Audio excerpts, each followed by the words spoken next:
of the leaders from our party and from Telangana people feels that I've always written to my father at various stages.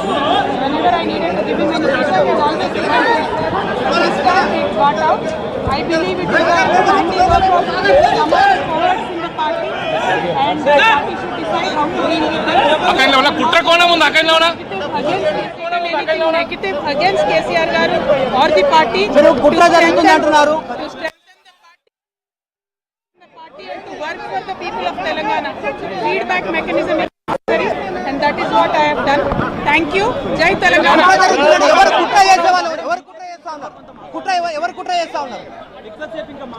KCR garu దేవుడు కానీ కేసీఆర్ గారి చుట్టూ కొన్ని దయ్యాలు ఉన్నాయి. వాళ్ళ వల్ల చాలా నష్టం జరుగుతున్నది. పార్టీలో ఉండేటటువంటి నేను కేసీఆర్ గారి కూతుర్ని అంతరంగికంగా నేను రాసినటువంటి లేఖనే బయటికి వచ్చిందంటే మరి ఇతర సామాన్యుల సంగతి, ఇతరుల పరిస్థితి ఏంటి పార్టీలో అన్నది ఇవాళ చర్చ జరగాల్సినటువంటి అవసరం ఉన్నది. దానికోసమే ఇవాళ నేను మీతో మాట్లాడుతూ ఉన్నా తప్పితే రెగ్యులర్గా నేను ఇచ్చిన ఫీడ్బ్యాక్ అందులో స్పెషల్ ఏం లేదు. ఏ మీటింగ్ అయినా ఏదైనా కూడా నేను సార్కి ఇస్తానే ఉంటాను.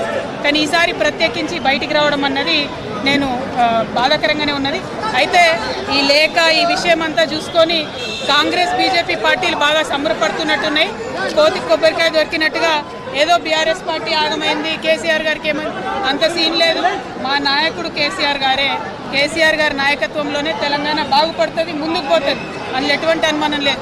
కేసీఆర్ గారి నాయకత్వంలోనే బీఆర్ఎస్ పార్టీ కూడా ముందుకెళ్తుందని చెప్పి నేను బలంగా నమ్ముతాను. పార్టీలో ఉన్నటువంటి చిన్న చిన్న లోపాలను డిస్కస్ చేసుకొని సవరించుకొని కోవట్లను పక్కకు జరుపుకుంటూ ముందుకు పోతే పార్టీ 10 కాలాల పాటు చల్లగుంటుంది అనేటటువంటి నా భావన. బీజేపీ కానీ కాంగ్రెస్ కానీ తెలంగాణ ప్రజలకు ఒరగబెట్టింది ఏమీ లేదు. రెండు పార్టీలు కూడా